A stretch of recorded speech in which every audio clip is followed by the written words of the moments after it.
Hey, everybody, James Hudson here.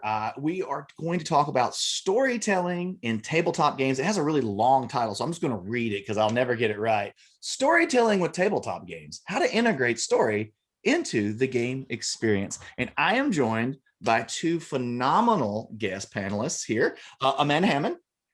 Hi. Hello, great to be here. And Banana Chan.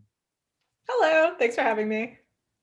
You know, why don't you guys tell us a little bit about your background? Man, if you want to go first and tell us, how you got into this genre of storytelling and gaming and like, why are you here?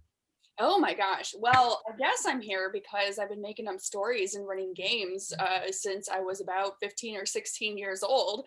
It was just a fun thing for me that I discovered through some older friends who were running a D&D game.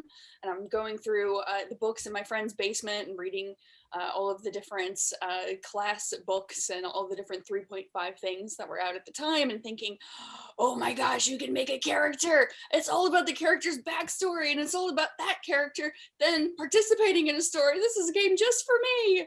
And that feeling has never really died ever since. And so now I'm senior designer over at Wizards of the Coast on Dungeons and Dragons, having been a gaming professional for about a decade. That's awesome. So that's pretty cool. Banana, what about you?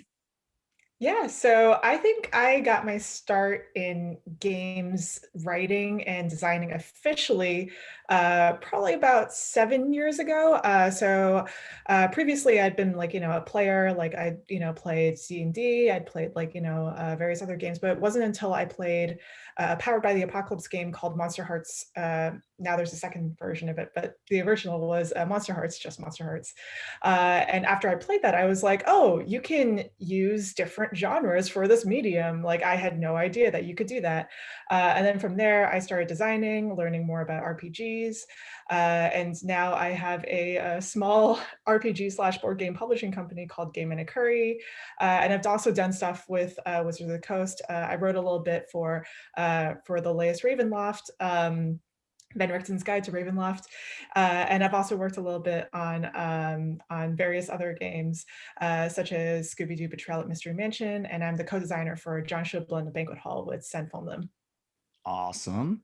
Awesome. I guess I should say something. Hey, I'm James, and I make tabletop games over at Skybound Tabletop. And I just really love story. I don't have any of the cool accolades that we just heard in front of me. I just like making games, and they keep letting me do it. So that's it. That's it. And so we're going to talk today a lot about how storytelling and why storytelling is important in your games. How you can have better narrative in your story for your games, and just some of the things that inspired us, and just typically how we go about our jobs and trying to integrate story in a very natural, organic way. In combination with being inclusive and diverse with our storytelling within our products. So let's just dive in. And I think a great place to start might be some of the things that maybe inspired you early on. Like, when did you know that you really loved a good story? Were you always a bookworm? Amanda, you kind of alluded to yours early in your intro. So if you want to start us off, that'd be great. Oh, sure. Yeah. Well, I would say that it started for me even, way before I started playing D&D. I just reading stories as a child. I actually have memories of my first interaction with fantasy being when I believe, in second grade, and my mother actually read out loud the Hobbit book to me, and then ended up reading the Lord of the Rings book to me out loud. And I remember just like sitting there sort of over her shoulder, and I'm sort of this precocious child, so I'm like reading along with the words while she's saying them. She's not reading fast enough because I want to find out what happens when Bilbo confronts Smaug in his lair. And I think I was just really captured by just a lot of those classic elements of fantasy, and just the overwhelming sort of grandness of everything, and these things that didn't exist in real life, but maybe they could. And I had so much fun just iterating on that in my mind as a young child, that I always knew I wanted to be some kind of writer. I always knew that my predilections lay in the fantastical and in the creative and the fictional. And I really just wasn't even sure, as being that young, what a career was and what was possible. But I feel like just that focus on the fictional and the fantastical really just set me on the path forward to being able to do some of the stuff that I'm currently doing, and getting involved in gaming and really developing that love for tabletop gaming is then what made me want to marry those passions, the gaming and the storytelling, with my skills as a writer. I became a professional writer fairly early on. I was a journalist actually before I was a game designer and a writer, and I wanted to translate those skills into something that I knew I would enjoy a little bit more. And so that is what led me on the path to being a freelance writer for first edition Pathfinder originally, and then for lots of other systems as well. I played a lot of White Wolf. I played a lot of other RPGs as a kid.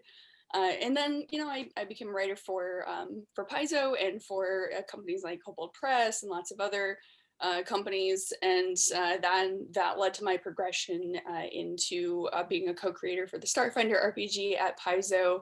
I was an editorial director at Kobold Press, working on 5e. And, now my position now, it really started with being somewhat of a very curious kind of different type of child. And I feel like just having that spark is really what set me forward.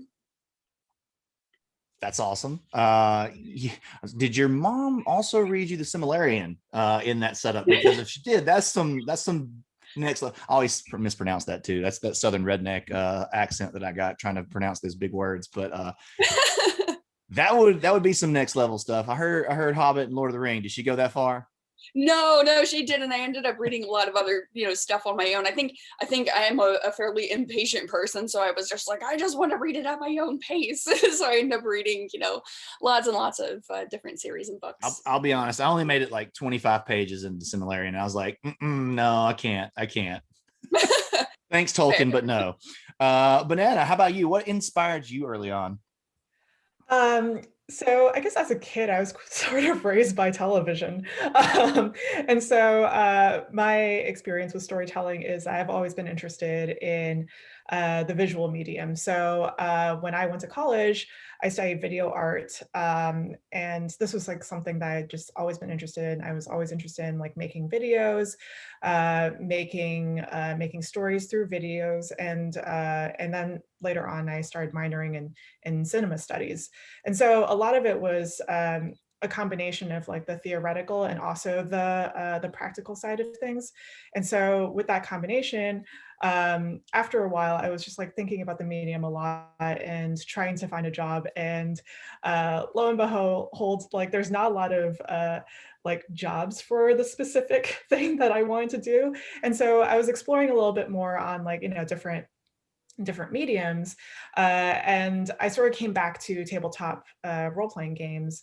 And, after playing Monster Hearts, I learned a little bit more about like, what you could do with this medium, and also LARP. So I LARPed a little bit when I got back into role-playing. And I guess through LARP, I also discovered that there are different ways of using, the things that you have readily available into role-playing. So using different props, using different tools. And that sort of, I guess, like enhanced and also changed the way I viewed storytelling. Oh, cool. Yeah. I know for me, I'm a Blizzard kid. I grew up on the Blizzard games. I remember getting like that 1995 MS DOS janky computer, and then getting Warcraft 2, the RTS. And like that was like, I mean, I always did Nintendo and things like that, but like it was hard being a nerd in Alabama. That wasn't, back then nerd wasn't cool like it is now. And but I just loved everything Blizzard.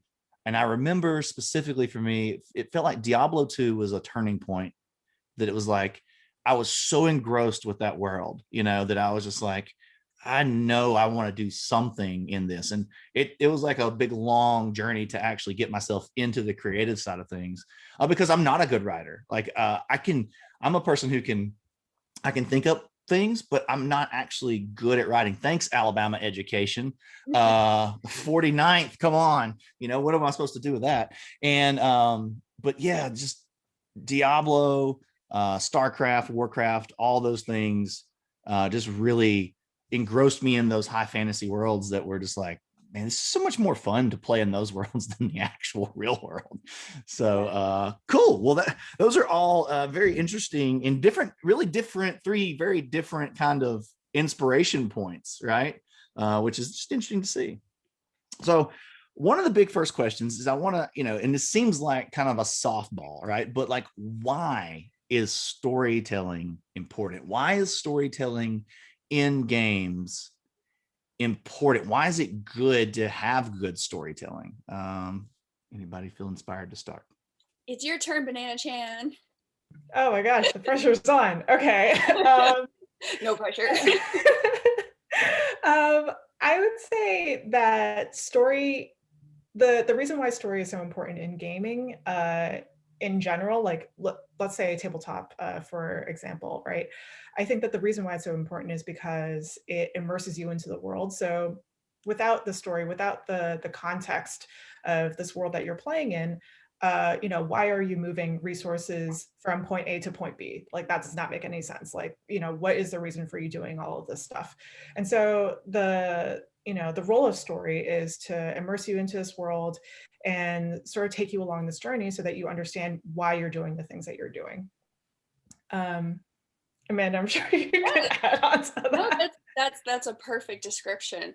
So I kind of want to build off what you're saying in that I really feel like storytelling at its core, just any kind of storytelling at all, is something that's a fundamental need for just the human psyche and the human psychology, because we need to use storytelling to understand the world around us. We need to use storytelling to reflect our own experiences and to work out some of the things that we might be struggling to understand, or some of the things that we're trying to work through, to survive on a daily basis, right? Storytelling is how we absorb the details around us and put them together and then create a narrative about, how to understand and navigate the world. And I think that even, if you're not even talking about fantasy, just storytelling in general, that's how we interact with things. That's how we understand things.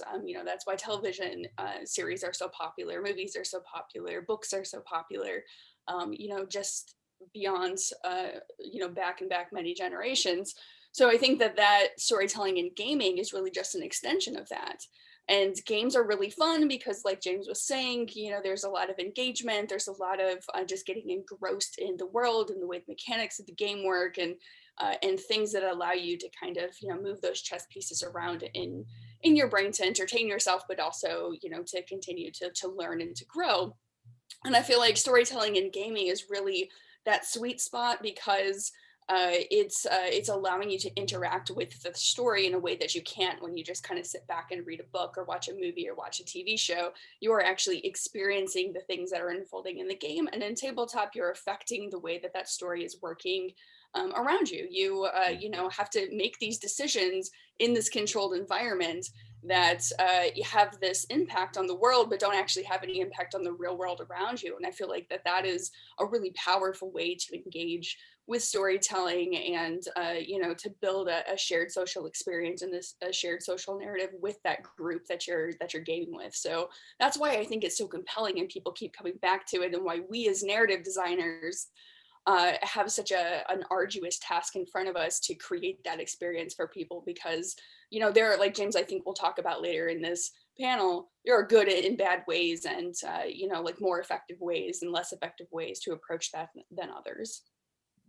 And just to quickly go off of that real quick, what you're saying is like super true, because I was in a previous panel talking about something similar, where we're discussing how different mediums sort of have like their pros and cons, right? And so with tabletop role-playing games in general, the biggest pro for tabletop storytelling is that it's a collaborative experience, with like videos or movie or television, or like, reading a book.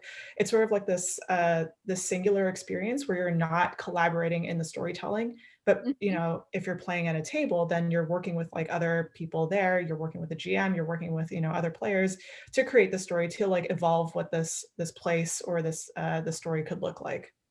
Yeah, absolutely. And there's not an overarching narrative necessarily that you're playing into. It's the rails are really off, right? And it's completely up to you and the players and the GM to push that forward. And there's, in some cases, like I've definitely played in games where it's like, it's a little bit scary because literally anything can happen. And like, if there's lots of character deaths all the time, just kind of like getting your mind around what all the different options are can be really compelling and sort of interesting and engaging.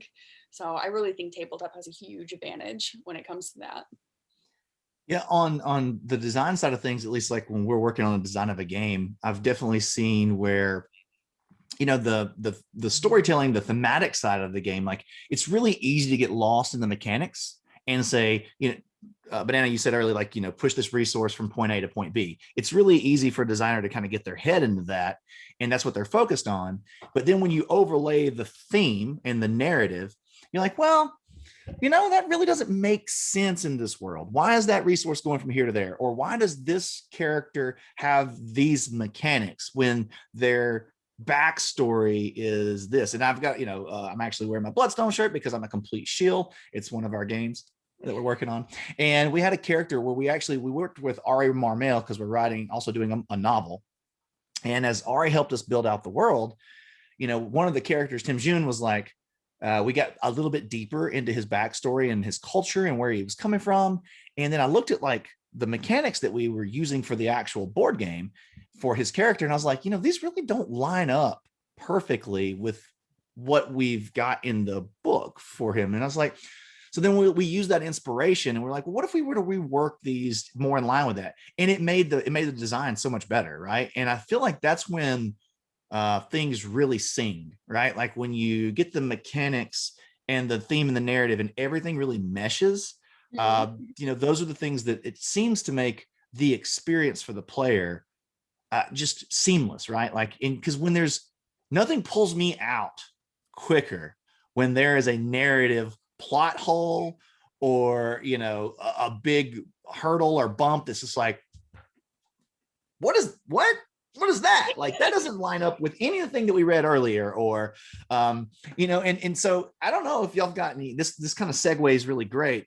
Is there any tips, like as y'all are building out worlds and writing, is there any like things that you definitely don't want to do, things that you definitely do want to do?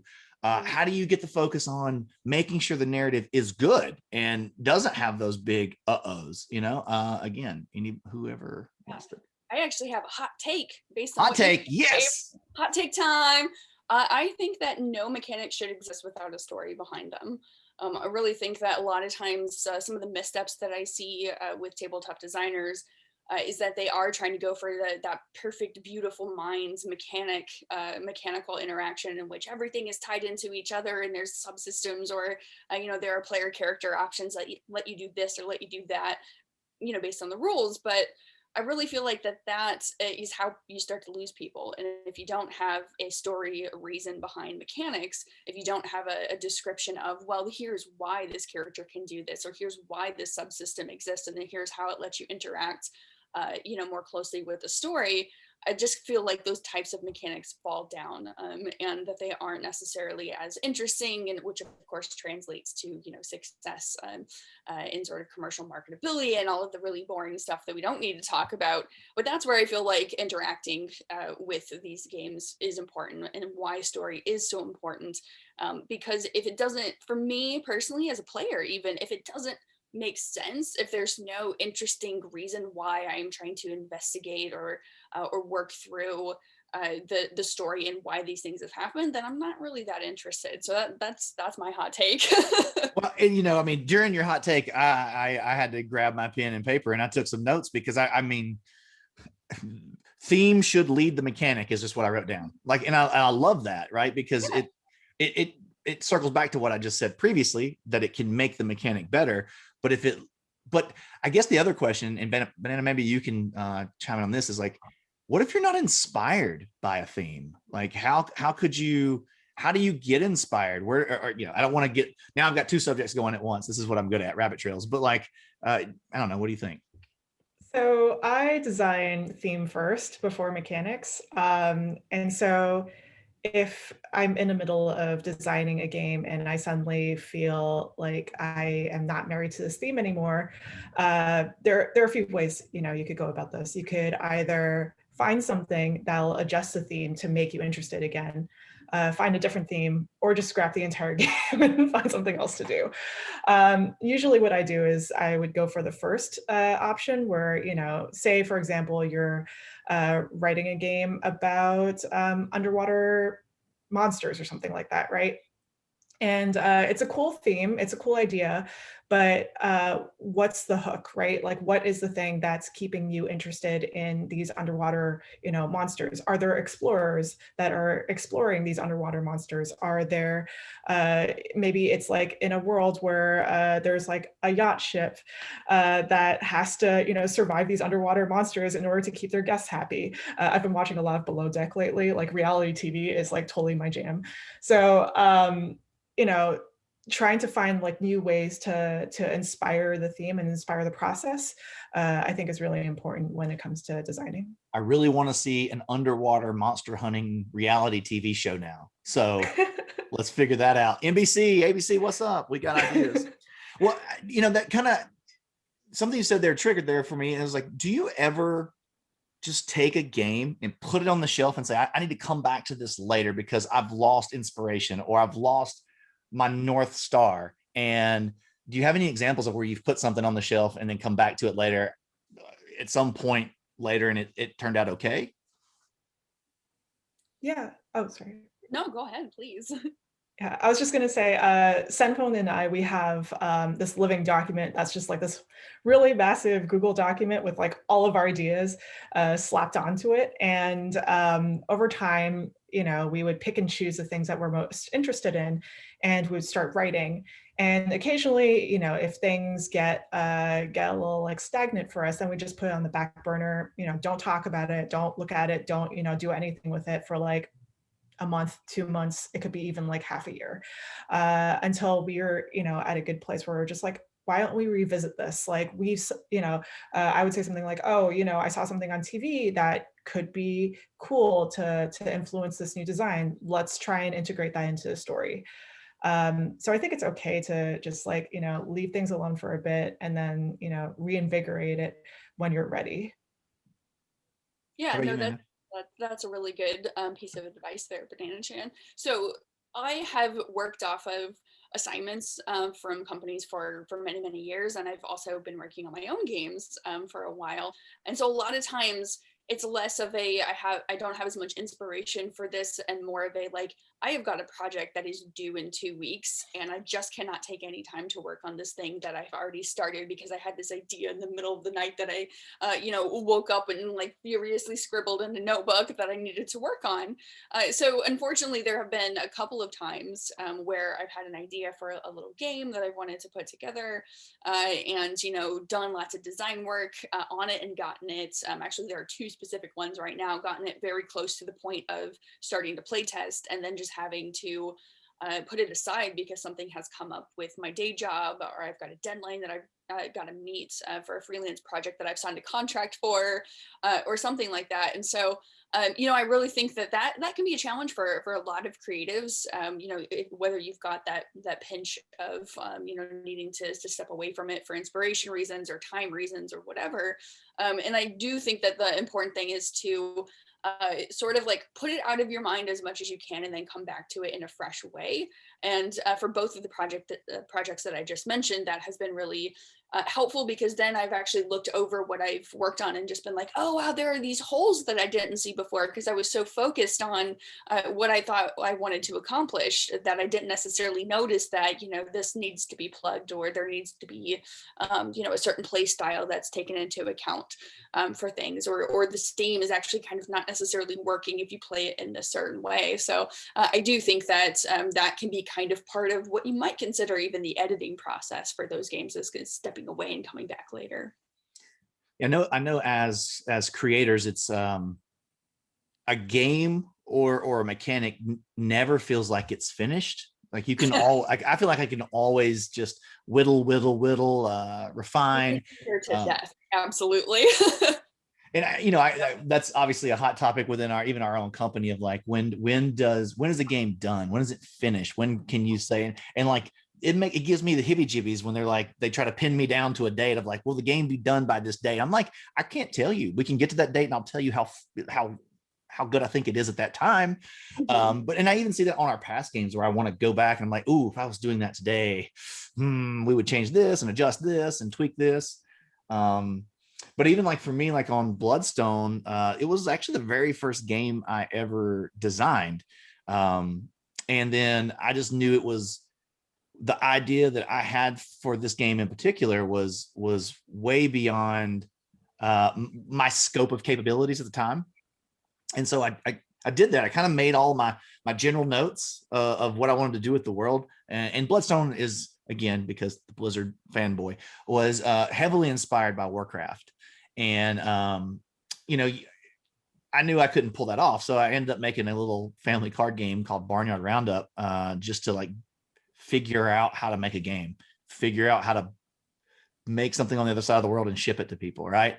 And I've come back to it now, and that's been 5 years, but I'm so glad that I did, because now I've got Ari Marmel in my corner helping help me build a world Bible when he was getting ready to start working on the novel, which I thought I had a in-depth world built. And so like, I remember I have this meeting with Ari. We agree, we get the contract in place. He's going to write the novel, right? He's like, all right, we're going to set aside 2 hours. I want you to just dump everything on me, dump the whole world on me, right? Like 15 minutes in, I'm like, that's it, I'm done. He was like, that's all, you're done? Okay, we've got some work to do. You think you're done? Yeah, it was a very cute moment. Yeah. So then he just starts like hammering me with all these questions, and I just remember looking over at Ben going, maybe I don't know what I'm talking about here. But it was just a great process to go through what turned out to be a 15-minute conversation of some of the world building ideas that I have, because really all I had was ideas. And then what Ari was able to help us turn into a 50-page world Bible document that really set the world in concrete, and then watching, kind of looping back to that previous conversation of how that world Bible, then we took it and applied it to the actual game mechanics, and how it shaped everything up. And it just, it's so good. I mean, I get real nerdy about this part of it. It's like, it's just seeing that happen. It's then inspired us on all of our other game designs to really like go and say, we don't have the bandwidth to do a 50-page world Bible for every tabletop game that we're doing. But if we were, like, what are some of the concrete rules of this world? Okay, let's line those out. How, now that we know that, like, where does that conflict with some of the mechanics that we've already made in these games, and can we adjust those mechanics? Because if you don't, at least what I'm finding out now that we're getting far enough in our career to make like follow-up games. Yeah. Follow-up games is where the wheels come off, right? Because the first game, maybe you can slide by with your theme being kind of loosey-goosey in your narrative. But if you make a follow-up game that then like pings off some of the stuff from the first game, whoo, you're like, wait, that doesn't line up. That contradicts what I said before. Oh no, that's a problem. And it just really falls apart really quickly. Yeah, absolutely. I mean, I've worked in campaign settings that are very old, and I cannot emphasize how important it is to write down some of those details, like not even just the big world building major details, because everybody who works on the game is probably going to know that. They are an expert in the subject matter, they're a fan in most cases, but the little details, like, the fact that there are no half-elves in the setting, things that aren't actually explicitly stated in the text that's been published, but that the creative director, whoever has built the world, has had in their brain, and they've designed the world, as a result of that. That is really important, because I've absolutely had the experience where it's like, I'm just gonna put like a serpent folk who worships the ancient god of the serpent folk, who, there are various other groups now that are venerating this deity, and they were the god of the serpent folk at one point in time, and so of course the serpent folk would worship them. And then it turns out, like, oh, there's an in-world reason that has never been published why serpent folk have no connection to this deity anymore. And I didn't know that as the writer because it wasn't written down. So those little details, it can be very hard because worlds are so expansive, but having that in your forefront at the very beginning when you're starting can really help, because like you said, when you get down the line, more games are published, more books are published, the world is getting built out in a more comprehensive way. There's got to be a way to communicate that to the other writers who are playing in that playground, because otherwise there's just going to be a whole mess. Everything from like naming conventions to this is how we formulated this set of names, to little in-world details, to just sort of like how the bones the world work. That's all really important to get down. Yeah, and I think going off of that, something that we've been all touching on is like highlighting how important it is to collaborate with other people and other creatives, not just with like, a project manager, because like having a project manager is super important. Just like, making sure that everything that you're writing makes sense and everything. But also just like in terms of the creative process, having like another person to bounce ideas off of and like, go back and forth on things. I feel like the process itself, like with collaboration, it sort of teaches you to be okay with killing your darlings as well. So like if you're writing a whole lot of stuff and suddenly you're just like, you know what, I don't know why this isn't working, I'm going to show this to someone else, and that other person like, asks you questions, sort of not nitpicks, but like, goes through everything and is just like, okay, this is what I see, in terms of like problem points or like pain points. Maybe we go back on this again.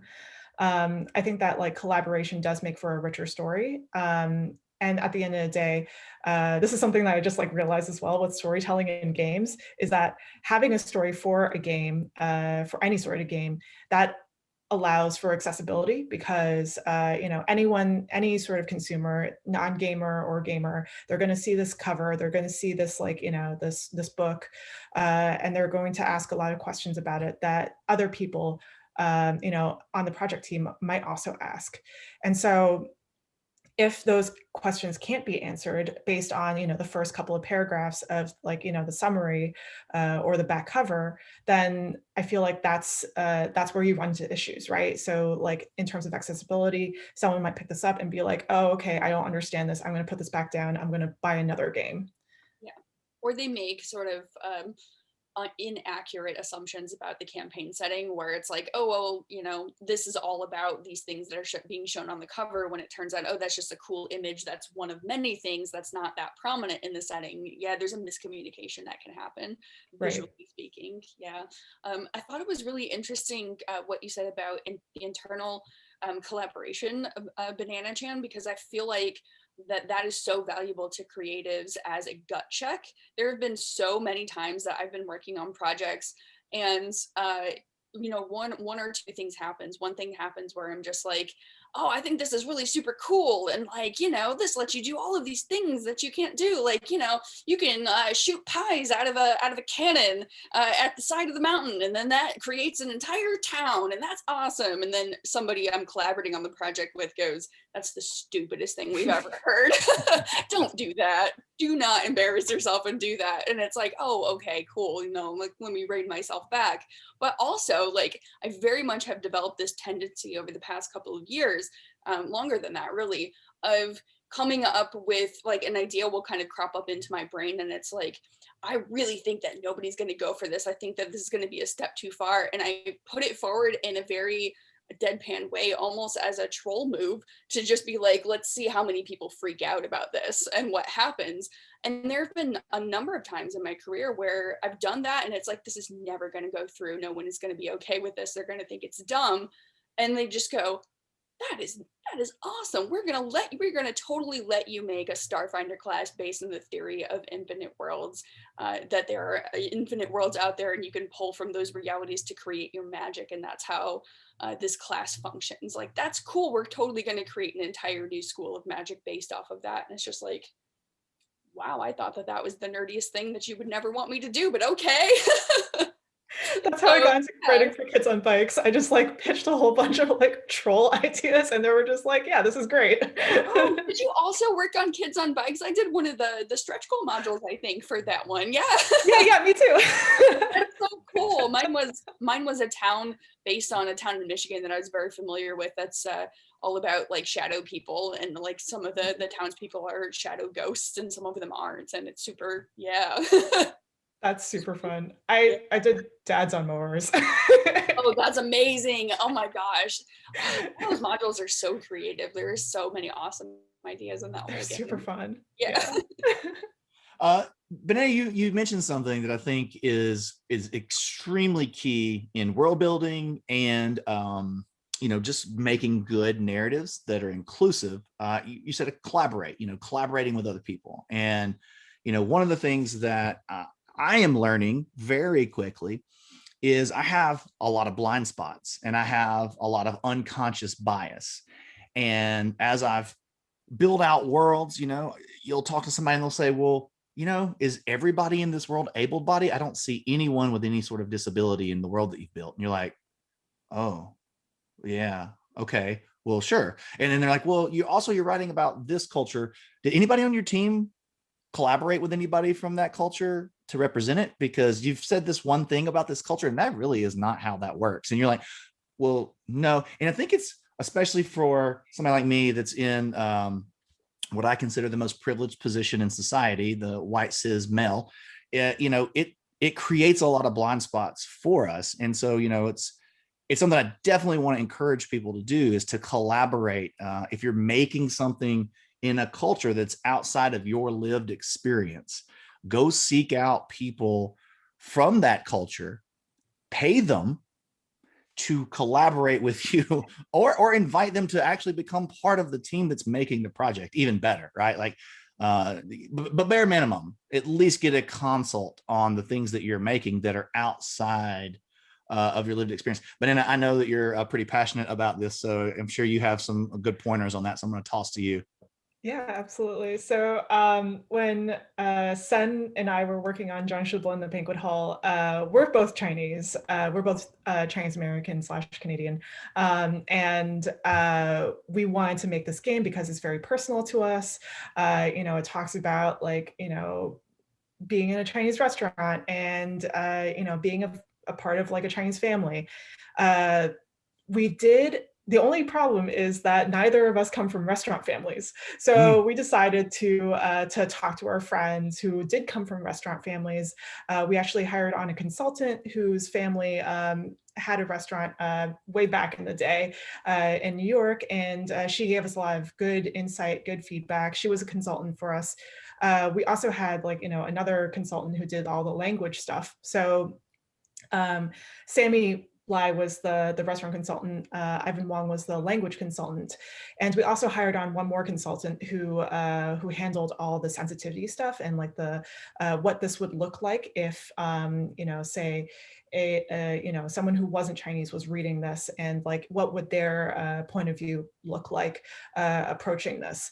So based on all of that feedback, we created something that I think is first of all accessible, so it's like easy to read, but also it creates for like a lot of good background stuff. So like you sort of have more context about how does this language work, because it's Cantonese, not everyone speaks Cantonese, and what does it sound like, and that was great for naming conventions because you have a lot of Cantonese names. How are they pronounced? So you're sort of learning a little bit about our culture, our heritage, and all of that. But because being Asian, it's not like a monolith, right? Like everyone's got different experiences. We decided that we wanted to hire on, or at least bring on as many people as we could to provide those different voices.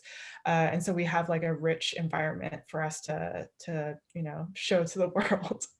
Yeah, but like in case people didn't know, right? There's a lot of subclasses under the banner of Asian, right? That doesn't apply to everyone. So yeah, I see that online a lot, and that's I know it's got to be super frustrating. Yeah, it was nice to like work with a lot of people though. Like there are similar experiences, especially with like the immigrant experience, or at least what we've learned. Anytime we play this game with like other people who do come from immigrant families, there's like this this thing where like everyone can relate to it. Everyone has that grandparent that they probably can't speak with or communicate with properly because they speak a language that's different from yours. And so there's like, there's this like weird intersection of like, oh, like my family's like this too. Like this is actually really, really cool to see played out in a game. Yeah, it's one of the things I feel like in conversations about this subject in particular, that I find myself is I have to really convince people why they should care, especially, obviously, I think it's other white creators, especially, and why diversity and inclusion in their stories is important, and this seems like I'm going to use a cartoon, essentially an anime, but like in Avatar, when Uncle Iroh is talking to Zuko specifically asks Uncle Iroh, like, he's essentially pushing for Fire Nation to just take over everything, right? And Uncle Iroh's like, Zuko, like, look how beautiful the world is because of all four elements. Like, if everything was Fire Nation, it would be so bland and boring if we were just everything. And I think that really, I've seen that at least in the stories that we've been writing, the more different opinions, the more backgrounds, the different, cultures that get inserted into a story, it just makes the story better, right? It grows and it's more beautiful and it represents. And so I know it's important for me. I want someone who picks our game up to be able to see themselves somewhere in that story, right? Somewhere in one of the characters. If they all look exactly the same, how boring is that? That's so boring. It's boring. Your game's boring if it's all one culture and one look. So, okay, now I'm preaching. Anything else to add on that before we move on? Cool. All right. So the last thing I kind of want to wrap up with is make it some real practical stuff, like tips, some of your best tips, some of your best pointers, best advice for people that are writing and trying to build out a better thematic and more deep narrative in the game that they're making. So if you've got any of your hottest tips, I know I can start with one. Is for me is work when I'm inspired. A lot of times I'll ebb and flow through my inspiration on something, and I'll let a deadline. And sometimes it is what it is, right? Deadline's there, whether you're inspired or not, you got to get the work done. But if you're a hobbyist and this isn't your day job, right? You have the luxury of waiting until you're inspired to work on something. And, I would just encourage people to, when you are inspired, like block out the world and dive deep and get as much out of yourself as you possibly can during that time of that fit of inspiration. And when that goes away, don't feel guilty or shameful that it's not there, right? We're human and we have this weird ebb and flow system. And don't worry about it. Like, it's fine, especially if you're not on a deadline and it doesn't matter. Next, who else has got something? So I think that a good rule of thumb when you're working on some of these world building details and storytelling details is that while you're doing your work, either while you're doing the work or after you've gotten to a point where you've gotten a significant amount done, is to try to re-engage with the material as if you were someone consuming that material, as if you were a reader, as if you were a DM or a GM, if it's a tabletop game, or as if you were the audience, the intended audience of the piece, and just sort of like see if there's enough there that you understand what's going on. See if there's things that are explicitly stated that you're trying to convey that are important about the setting, or details that are really key. See if that stuff actually is coming out of what you've written, and you will probably find, especially in the early process, that, oh gosh, I'm really missing that. I'm not explaining something that's really key. I'm not explaining the fact that, well, this is a matriarchal society, for example. That's a really big example, but these details that are going to make your world feel like it's coming alive. There's a lot of stuff that lives in creators' heads that don't necessarily always make it onto the page in a way that's explicit enough for the reader to really understand. So I think doing that sort of thing and constantly challenging yourself to make sure that you are before expressing what it is that you're intending is really important. And it's a skill that you can develop so that, while you're writing, you can sort of be having those sort of those dual approaches to it. But it's something early on that I think a lot of people struggle with. So, I mean, that's a big thing that I would recommend. Yeah.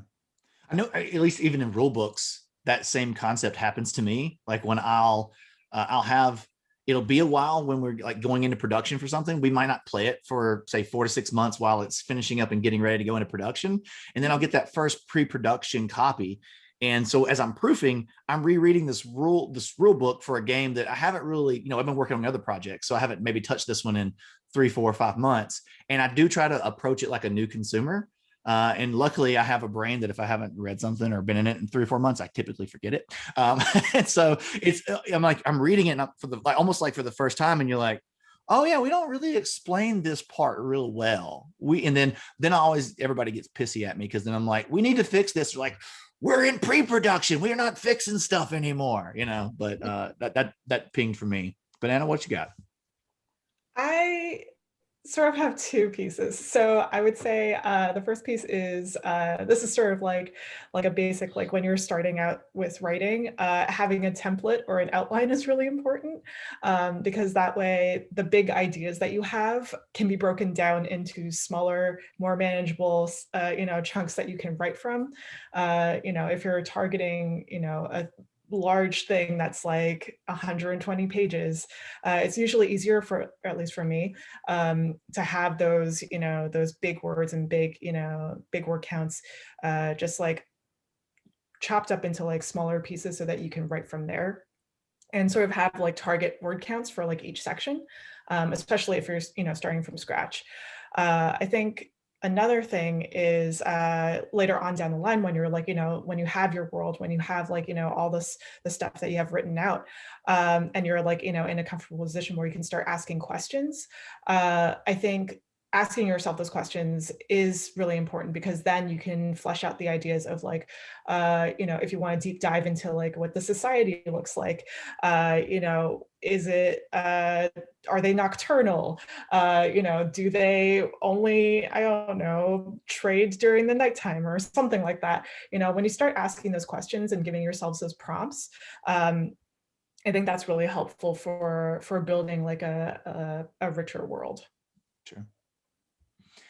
Yeah, I definitely find myself the outline really helping, right? And establishing that pretty early on, even again in a tabletop format where maybe maybe you're not writing 120 pages. You're just you've got flavor text dropped in throughout the game and through your rule book.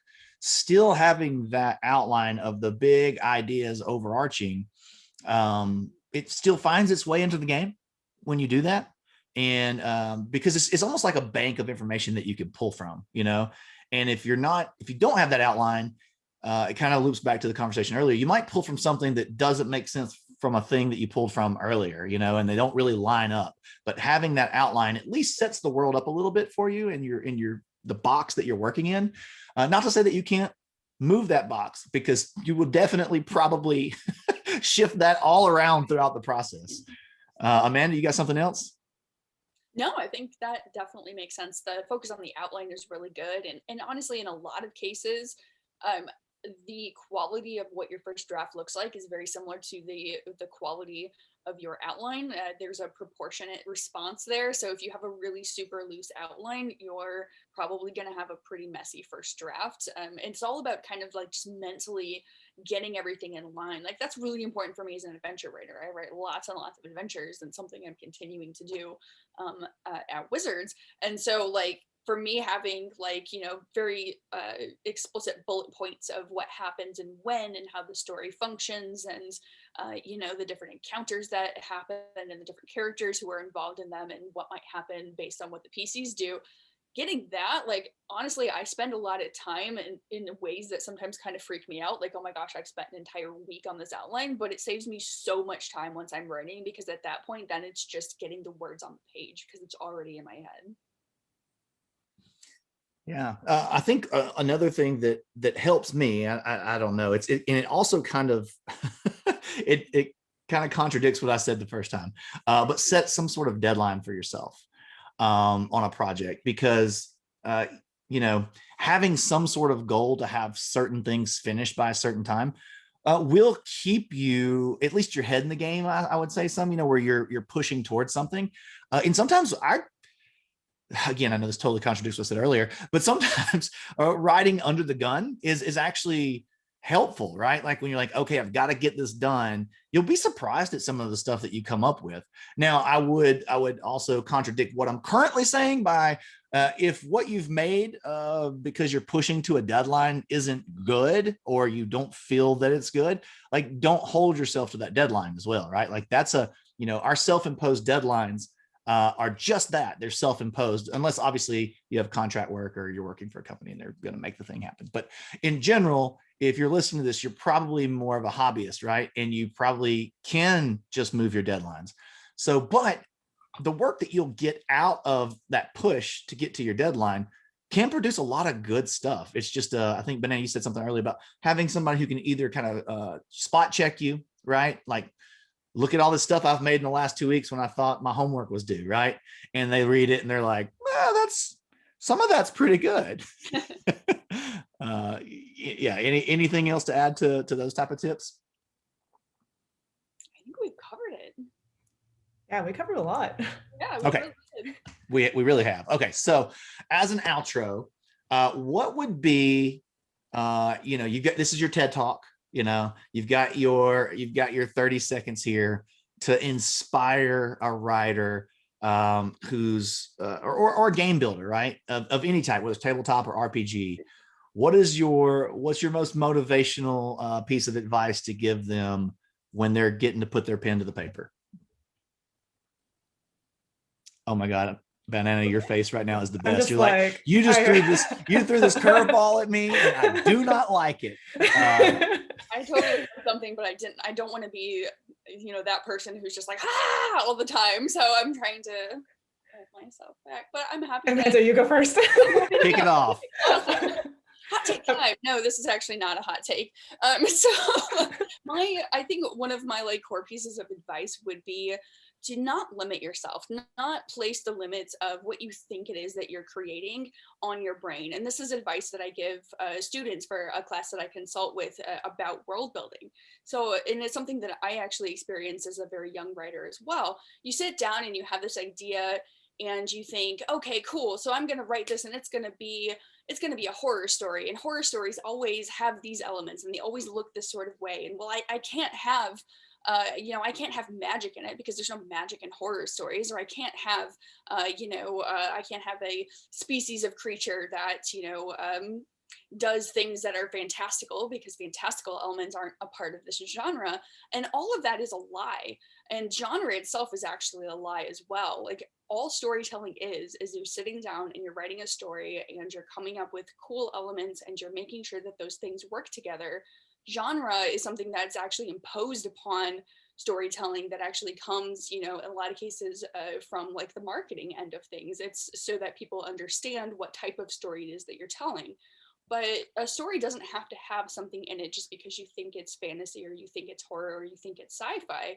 It's really all about what's actually taking place on the page, what the characters are motivated by, what the overarching elements of the world are like. So don't limit yourself to trying to tell what you think is that type of story. Tell your story and see how it turns out. It might turn out that you think that this is going to be a fantasy story and it turns out it's really kind of more sci-fi, or it's really kind of more urban fantasy, or it's really something else. And really just kind of let that story breathe and come out of you in a way that's natural. And I think that just results in so much better storytelling, such a better result than something where it's like, oh, well, I'm trying to do a version of this IP, but with this extra element, or I'm trying to do a future version of a famous fantasy thing that I'm really a big fan of. You can absolutely pick and choose elements, of stories, because there really is no new element of a story. Everything is just repackaged. But I would not try to have these preconceived notions, because it's really just doing yourself a disservice. I'm so glad you went first, because that helps me with a jumping off point, which is, I think, writing what you know. And I don't mean writing about stuff that you you know, as in like these are facts or whatever, but like writing from a personal place. So I would say like writing from personal experience, or taking elements from your life and like writing it to the story, and like changing the way that that NPCs react to each other, or maybe like this is how you're going to, you know, write a PC. I feel like that brings this really human element into the story, because you're actually, you know, putting yourself out there, whether it's, you know, disguised under sci-fi or fantasy or, you know, what have you. You're still writing as you. And I think that when readers read that, when an audience, you know, looks at that, they can really see it. They like really see themselves reflected in your writing because it's so personal. No, that's awesome. Yeah. Okay, so for mine, I'm typically your Tony Robbins motivational speaker guy. So, but also I don't want any of this to veer off into toxic positivity, right? Because there is a line there. So I'll try to keep it there. But I don't know about y'all too, but I struggle with imposter syndrome every single day, every time I come to a project. And I know if you're watching this, you probably have that same problem. I think we all struggle with imposter syndrome. So just know that, right? Like, I mean, I haven't had any specific conversations with, say, Brandon Sanderson, but maybe, you know, I don't think it doesn't matter how big up the line people are. They always talk about imposter syndrome being a struggle for them. So just know that that's not unique to you, and you can do the thing. Go do the thing. If you're inspired, you want to do it, you're like, but I can't, I don't have any credentials, I didn't go to school for writing, and none of that matters. Just start writing, just start doing, just start doing it. Yeah. Because the first time you do something, it's gonna probably suck, and the next time you do it, it might suck a little less, and then that's the process, right? Give it to people, let them punch holes in it. Know that I think Banana like said, be true to your vision of it, right?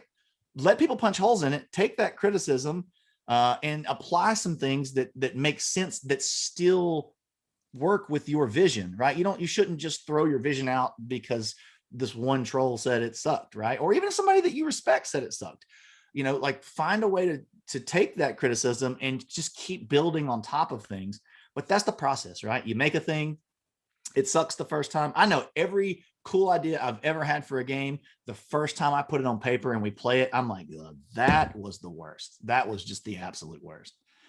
But that's where it builds from, right? And your imposter syndrome it's here, right? So it's never going to go away. So just find a way to work around it, push through, do the thing. You 100% can do the thing. You can do it. Yeah, I think that's really great advice that you've just given there, James. And honestly, like getting yourself in that mindset as a writer of writing is all failing. Every single time you write something, you are going to fail in some way. You are never going to be perfect because the perfect writer does not exist. So all your goal should be is to just fail better, continue to improve, continue to learn from the things that you've learned, and you know, eventually your failures are going to be so much better than your previous failures, and you're really going to have progressed, you're really going to have accomplished something. So just understanding that nobody sits down and writes like the most brilliant novel or game or a setting or whatever it is the first time, and you know, just like having that sort of giving yourself a little bit of kindness, I think is very important, especially as you start out, because you know, like you said, I have seen new writers get just so frustrated and think that they're awful and the worst and want to give up, and it's just like you got to push through that, because that is how you become a writer. That's what everybody deals with. Yeah, we have a saying around the office. It's we either win or we learn, and we learn a lot. But you know, that's just part of the process. Okay, so as an outro, can y'all tell our viewers where they can find you, where they can follow you online, where they can find your work and go follow along if they've really connected with you? Banana, you want to go first? Yeah, thanks for having me. This is super fun. So again, my name is Banana Chan. You can find me on Twitter and Instagram at Banana Chan Games, and you can find my company Game in a Curry at Game in a Curry on both Instagram, Facebook, and oh, I guess Twitter as well. Yes, all Game in a the Curry. platforms. Oh, Oh, yay! that's so cool. Oh, Banana, I love the games that you work on. They're so fun. They Thank speak to my you. soul so much. Thank you. Yeah, Cleo Yunsu Davis and Vicky Ho designed Battle of the Boy Bands, and they were wonderful to work with. Amanda, where can people follow you? So I am on Twitter at Amanda Hamon, spelled just like my name. And I just kind of talk about whatever. So like, apologies when you see more sanitized versions of jokes and less profanity than used to be, because now I have a more of a company that I work for. Not that I did it before, but that's where I'm at, sharing thoughts about role playing and just whatever it is that I'm interested in, and sharing fun things that I'm finding online and stuff like that. So. Awesome. You can follow me on most things Druid City Games, like the Druid from D&D. So Druid City Games. And yeah, pretty much anywhere online. I talk about all things from board gaming to being a dad to typically just, whatever I'm eating recently. So thank y'all for coming. This was a phenomenal, I was writing notes the entire time from y'all talking. I learned a lot. So I know everybody watching learned a lot. This was great. So thank you for giving us an hour of your time. Thank you so much for inviting us. Thank you. All right. So see y'all next time. And thanks for watching D4 Panel on storytelling in board games. Bye, y'all.